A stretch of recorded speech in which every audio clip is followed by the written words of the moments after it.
En Canal Sur Radio, La noche más hermosa, con Pilar Muriel. Siglo I después de Cristo, el poder de Roma se extiende desde Hispania hasta Siria, desde los fríos bosques de Germania hasta los áridos desiertos de África. En la convulsa y recién creada provincia de Judea, sin embargo, la población se niega a aceptar la ocupación romana y por todo el territorio afloran conatos de resistencia dispuestos a llevar a cabo la esperada rebelión contra Roma. Esta es la crónica del ascenso al poder de un hombre olvidado y temido, cuyo nombre está irremediablemente condenado a resonar en los ecos de la historia. Lucio Poncio Pilato, el prefecto romano de Judea.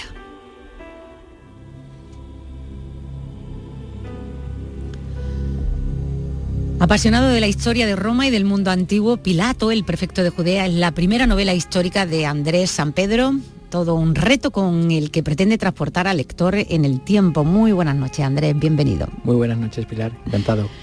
¿Cómo ha sido la tarea de escribir un libro tipo novela de estas características y sobre este personaje, Andrés? Pues sobre todo ha sido un reto fantástico, he de decir que yo he disfrutado muchísimo con la investigación, con la labor de recabar datos siempre, y eso es cierto, hasta donde me han permitido llevar mis propias circunstancias. Por supuesto, a mí me hubiese encantado viajar a Israel, viajar a Roma, contar con los grandes profesionales en estos temas, pero bueno, no ha sido posible. Pero sí es cierto que, bueno, mi amor hacia la narrativa, hacia la literatura, es bien sabida por todos aquellos que me conocen, especialmente mi amor a la historia y sobre todo mi fascinación por el mundo romano. Yo quería hacer una novela ambientada en Roma, de ambientación romana, y bueno, que mejor personaje que Lucio Poncio Pilato, que es un personaje totalmente desconocido, que tiene casi como una sincronicidad, ¿no? Una intervención en un momento justo de la historia, que será trascendental, y luego desaparece. Totalmente. Luego desaparece llevado por las brumas. Andrés, ¿ha sido la historia justa con Poncio Pilato o se le ha satanizado por lavarse las manos en torno a Jesús de Nazaret? Pues yo diría que la historia sí que ha sido justa. Lo único, o mejor dicho, lo que no ha sido justo con Lucio Poncio Pilato es la tradición, puesto que la figura de Pilato, del Pilato histórico, no es muy conocida por la mayoría de la gente, no es absolutamente nada conocida, pero la figura de ese Pilato que sí que nos refleja la tradición, que sí que nos refleja los evangelios, y que absolutamente, todo hay que decirlo, muy posiblemente fuese irreal, fuese ficticia. Nunca existió un Pilato que se lavara las manos, ni un Pilato inocente, ni un Pilato como un neófito, todo lo contrario. El Pilato que narra Flavio Josefo, el Pilato que narra Filón de Alejandría, ese es el Pilato histórico, ese es el Pilato que nadie conoce. ¿Se ha sido justa o no? Yo creo que sí, la historia ha sido justa. Lo que no ha sido justo con Pilato es la tradición, sí. ¿Por qué se envía a Pilato a Jerusalén? Pues hemos de entender o de tener en cuenta, Pilato asciende o es nombrado gobernador de Judea, prefecto romano de la provincia de Judea, en el año 26 después de Cristo.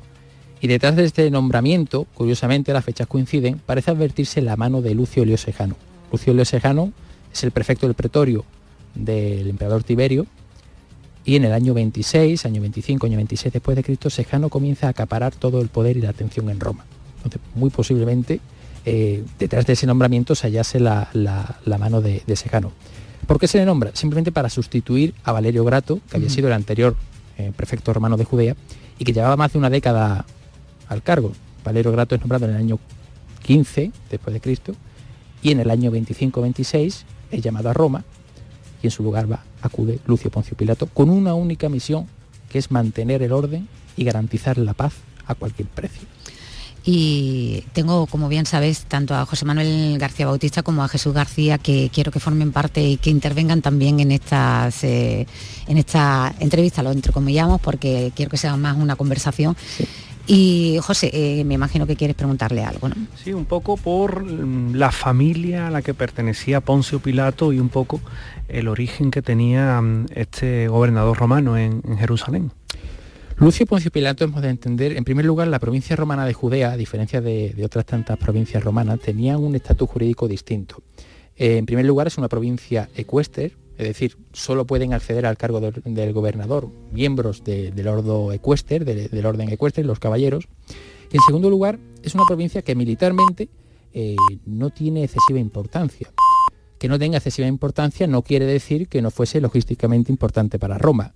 Era una provincia pequeña, que no por ello menos díscola y revoltosa, subordinada o dependiente de la provincia romana de Siria, que sí que era una provincia en la que el gobernador habitualmente pertenecía al orden senatorial, pero la provincia romana de Judea, una provincia pequeña, sin ninguna importancia, escasa guarnición militar, no tenía ninguna guarnición legionaria militar, y por tanto el gobernador, al igual que ocurría en Egipto, debía ser un miembro de los caballeros, del orden equester en latín.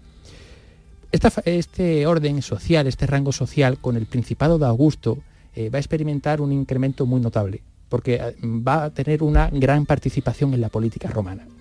Por lo que respecta a la familia de Lucio Poncio Pilato, parece ser el nomen Pontius, habría que buscarle un origen samnita.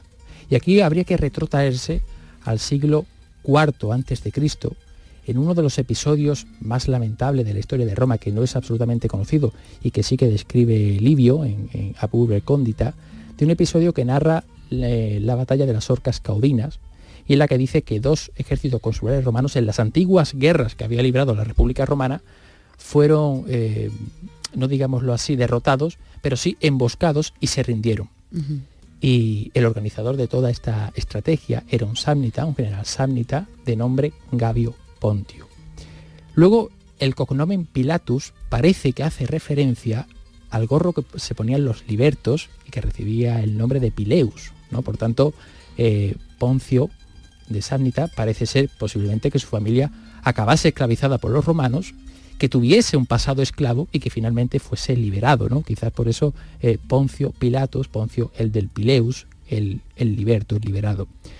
Y como digo, pues evidentemente para finalmente tomar posesión de la provincia romana de Judea, pues esta familia no debía ser muy importante, pero sí lo suficientemente acaudalada para que en el círculo de Sejano, en el círculo de Tiberio, causase la suficiente, o llamase suficientemente la atención para que finalmente fuese nombrado prefecto romano de Judea.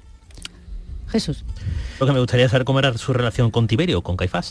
Bueno, su relación con Tiberio, y de eso es lo que trata el libro, que es el ascenso de Lucio Poncio Pilato en el ejército romano. Hay bastantes episodios en los que posiblemente se podría incluir a Pilato y en los que se podría fundir con los que se podría fusionar, digamos, o relacionar con Tiberio. En primer lugar, por ejemplo, la guerra de África en el año, en los primeros años de la década de los 20 después de Cristo, que es una guerra contra Tacfariras, que era un líder númida, y muy posiblemente Pilato, ¿por qué no?, estuviese ahí, ¿por qué no? También es cierto, más que con Tiberio, Pilato muy posiblemente tuviese una mayor relación, o se hubiese cruzado en la vida, de Sejano, más que de Tiberio. Porque en el año 26 realmente quien manejaba gran parte de los hilos y quien manejaba gran parte de la política romana era Lucio Elio Sejano. De hecho, en el año 27, es decir, un año después del nombramiento de Pilato como gobernador, Tiberio se retira a Capri y dejará todos los asuntos del Estado. Mal sitio, ¿no? Para retirarse, ¿no? un sitio pésimo. Pero es un islote magnífico. No lo digo con ironía. Ya. Magnífico sitio. Magnífico sitio. Y dejó exactamente los asuntos del Estado romano en manos de Sejano. Posiblemente más que con Tiberio tuviese relación con Sejano. De hecho, posteriormente, a la vista está, Pilato adquiriese un comportamiento distinto cuando Sejano es derrocado del poder.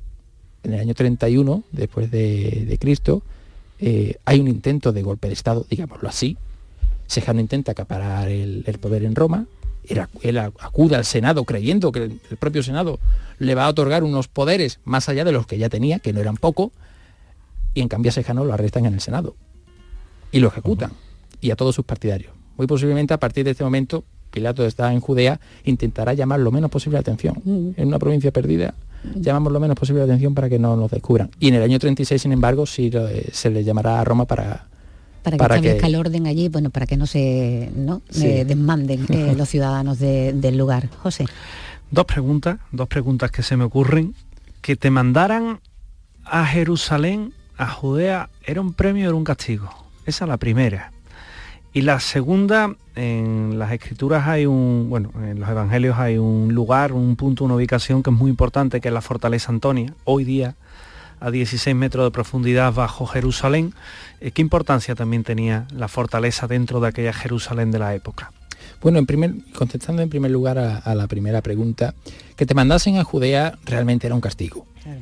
Realmente era un castigo. Como digo, es una provincia perdida, es una provincia olvidada y donde realmente no se podía cosechar ningún triunfo militar, puesto que era una provincia aparentemente pacificada. Digo aparentemente porque evidentemente los levantamientos eran constantes, pero faltaba el factor gobierno. No había ningún gobierno enemigo contra el que luchar, no se podía luchar contra los partos. ¿Contra quién se luchaba? ¿Contra los revoltosos? ¿Contra los rebeldes judíos? Era un castigo. Sin embargo, no creo yo, en cambio, que a Pilato lo mandaran a Judea como castigo, sino todo lo contrario.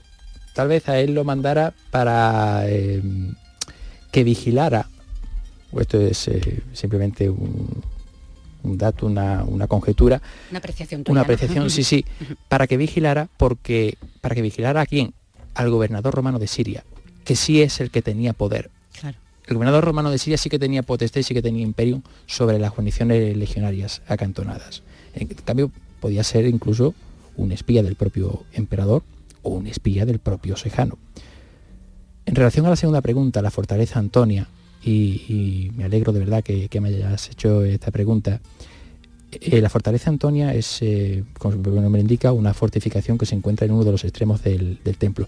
Y era una atalaya, una torre de vigía, desde la que los romanos podían otear toda la explanada del templo, que era una explanada donde constantemente afloraban las sediciones, había disturbios, había problemas.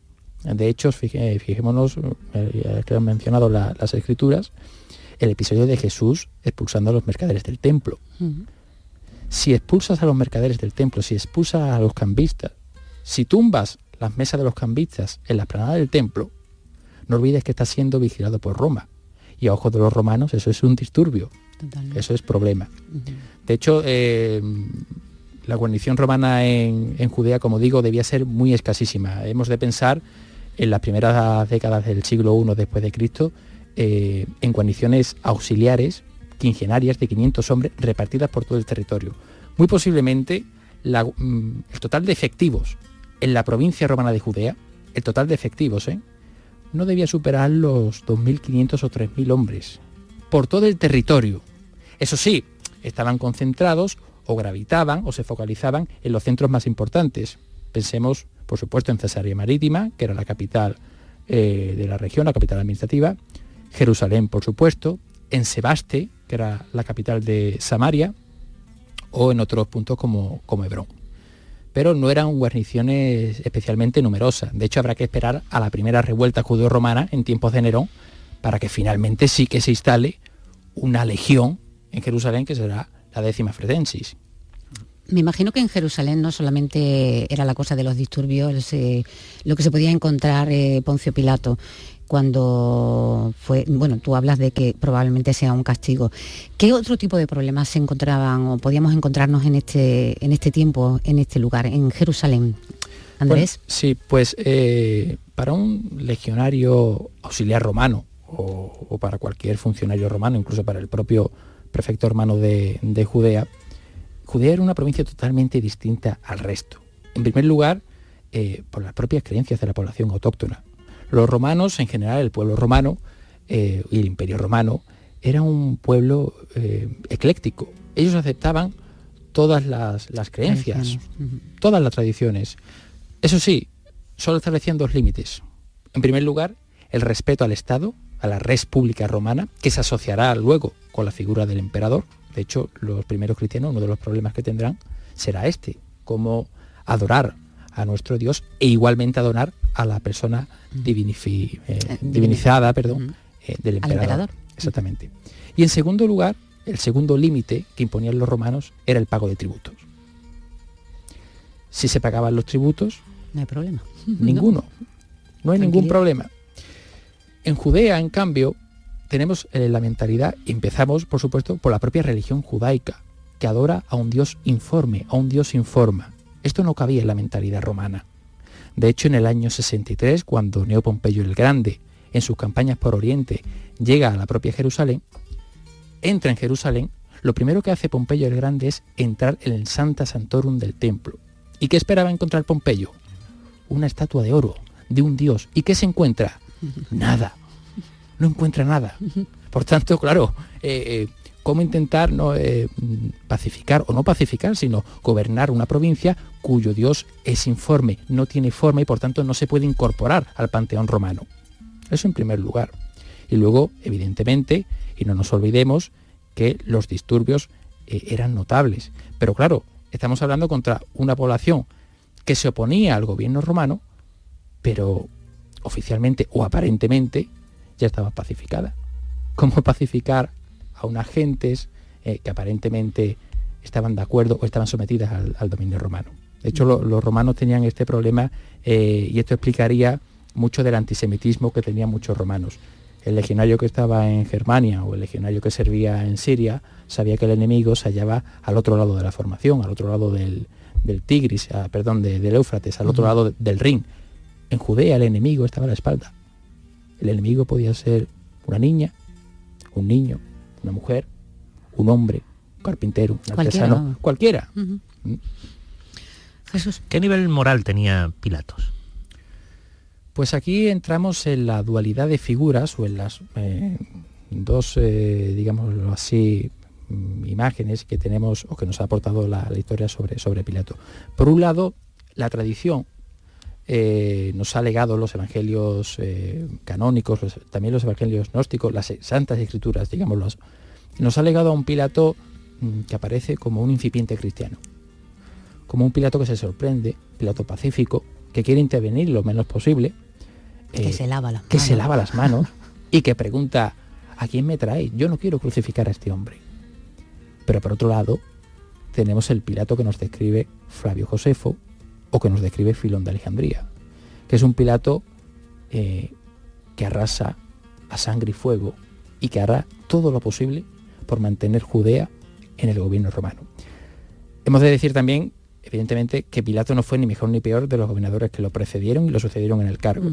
Pero sí que coincide Filón de Alejandría y Flavio Josefo en que era un hombre despótico, era un hombre arbitrario, y bueno, no hay más que leerse Antigüedades Judías de Flavio Josefo para comprobar esos 3 episodios que acomete Pilato en Judea, y bueno, y que erizan, como menos, ¿no? Erizan los vellos de la piel. Ordenar una masacre en plena Jerusalén, ocultando a tus hombres, ocultando a los legionarios, vistiéndolos como si fueran campesinos, distribuyéndolos entre la multitud, y a una orden suya que aporreasen a todo cuanto se moviera. Es curioso porque dice Flavio Josefo que después de que Pilato diese la orden y de que los legionarios auxiliares se descubriesen y comenzasen a aporrear a esa multitud que se había concentrado frente al pretorio, frente al palacio de Pilato, usa una expresión, y es que dice que la ciudad quedó en silencio. ¿Hasta qué nivel, no? Es curioso. Pilatos es conocido y pasará a la historia, evidentemente, por el juicio a Jesús de Nazaret. Quizás de otra forma difícilmente se hubiera reparado en la figura de Pilato, hubiera pasado a la historia como han pasado otros tantos gobernadores que ni siquiera se conocen los nombres.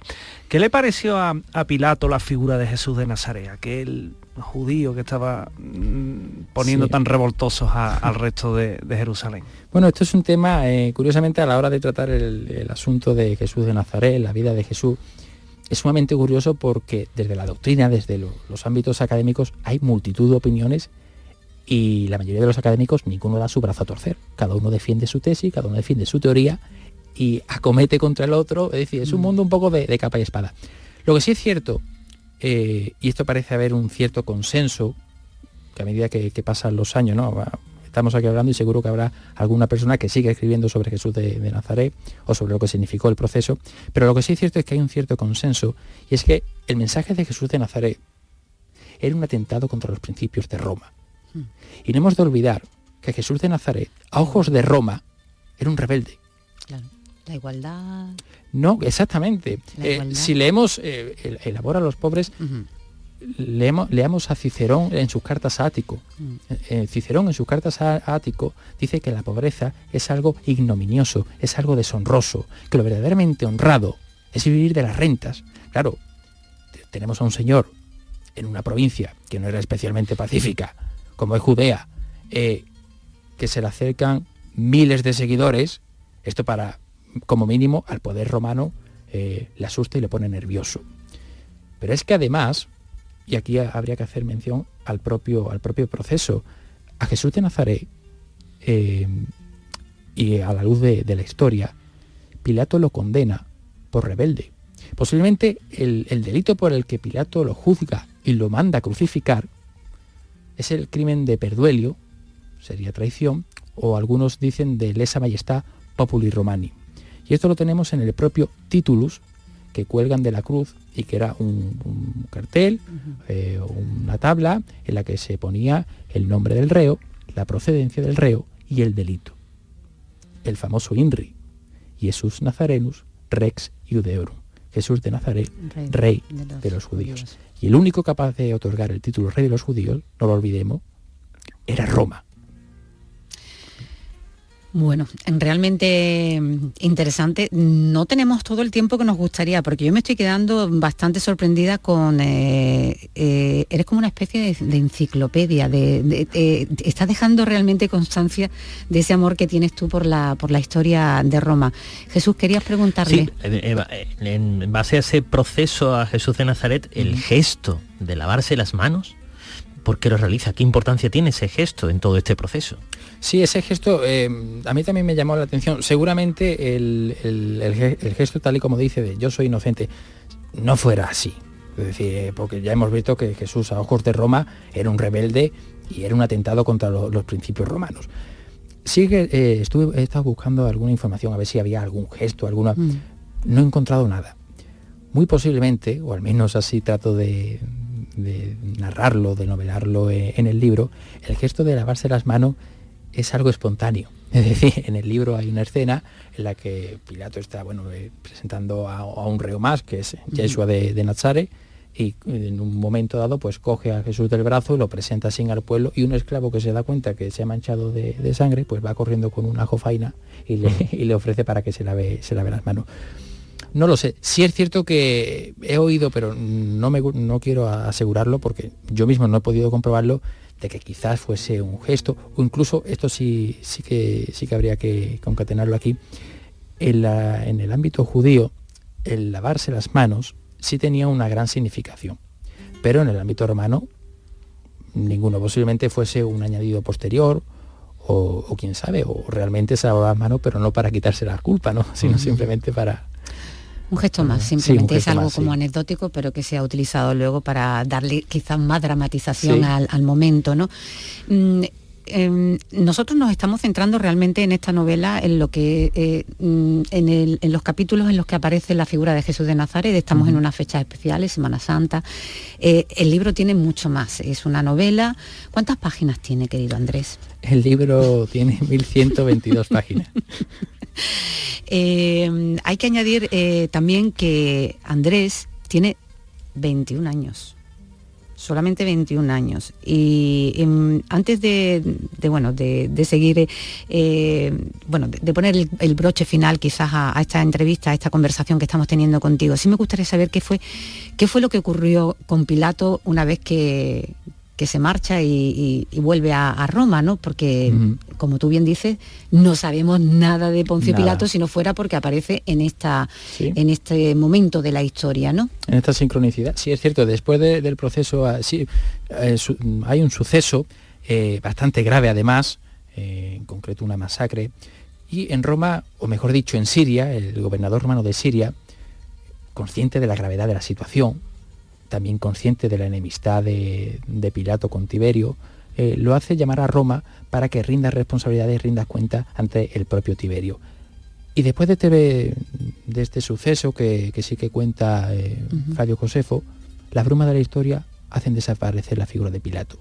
Durante la Edad Media se gestó la famosa leyenda dorada, que aporta varios, ¿no? Dicen que Pilato se suicidó, otros dicen que marchó al exilio, a las Galias, donde se quitó la vida, otros dicen, lo relacionan incluso con la túnica sagrada, ¿no? que se arrojó al Tíber.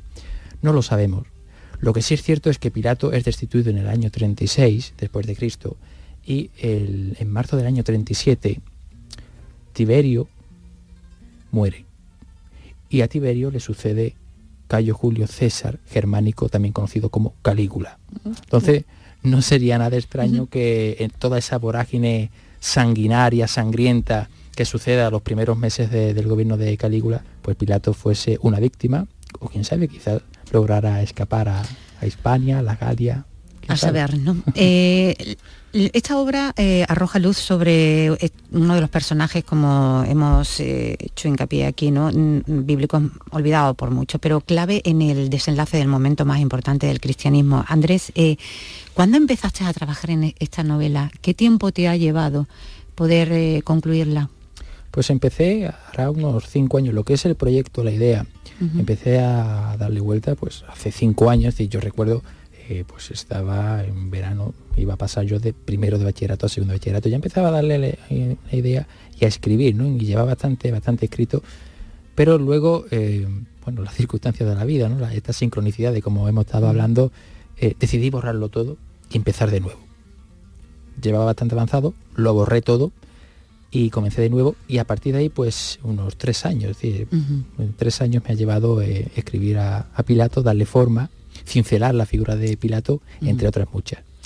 El objetivo de escribir esta novela, ¿puro placer o quieres comunicar algo? O sea, ¿quieres transmitir algo? ¿Cuál es tu intención a la hora de escribir Personalmente esta novela? yo quería, y por eso lo he escrito, trascender las barreras del tiempo. Es decir, yo he leído muchísima narrativa histórica que me ha conseguido llevar a otras épocas, y eso es lo que yo pretendía. En primer lugar, para mí.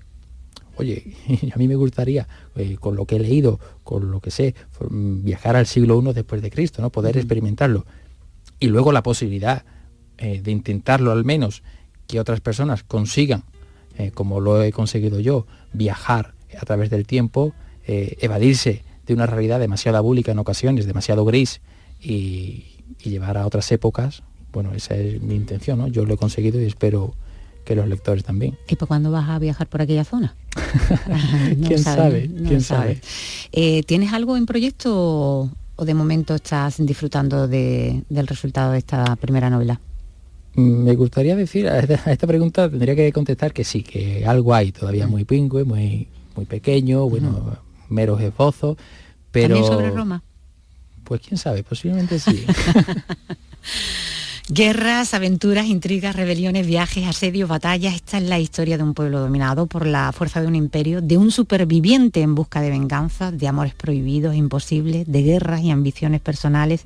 Todo ello está en este Pilato, el prefecto de Judea, la primera novela histórica de Andrés Sampedro.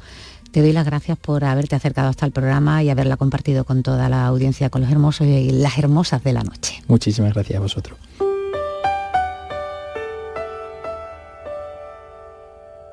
En Canal Sur Radio, La